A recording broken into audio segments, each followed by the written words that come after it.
been a partner at Deloitte for about 8.5 years. I lead our back office transformation practice, working with large corporates and governments, really around the whole range of how to improve the efficiency and effectiveness of their back office operations. I saw a study undertaken recently by Deloitte saying that our view was that 90% of the Fortune 500 companies had some kind of big data project on the way. I think we have to be realistic and say I think that's probably right, but in a lot of cases they are very small, scoping, testing, what can we do around data. However, like any kind of technological change, it can take time to ramp up.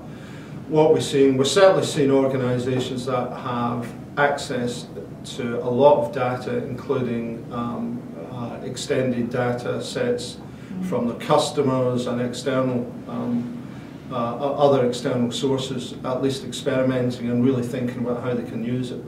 I think it's early days, but I think organisations really have an obligation to think through it. Again, like the broader comment made in digital disruption, I think it really depends on what industry you're in terms of how quickly you need to kind of think about embracing it. I'll make a couple of points.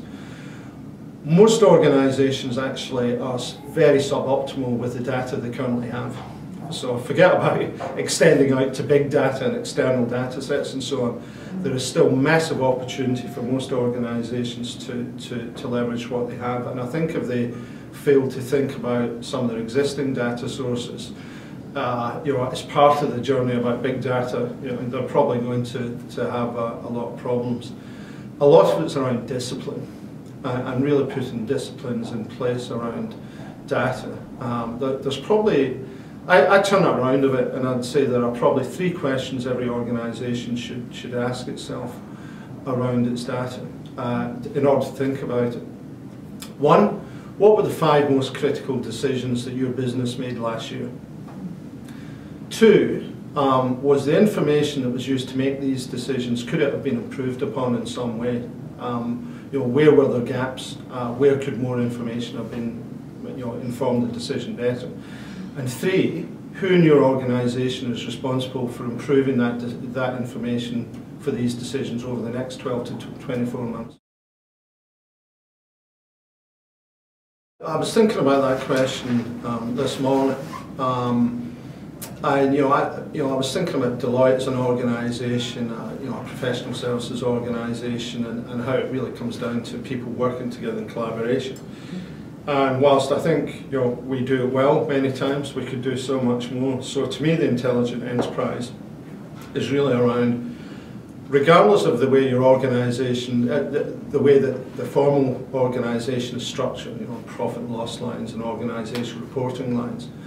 The intelligent enterprise is around how do people collaborate in order to ask new questions, and as importantly to think about how to answer these questions.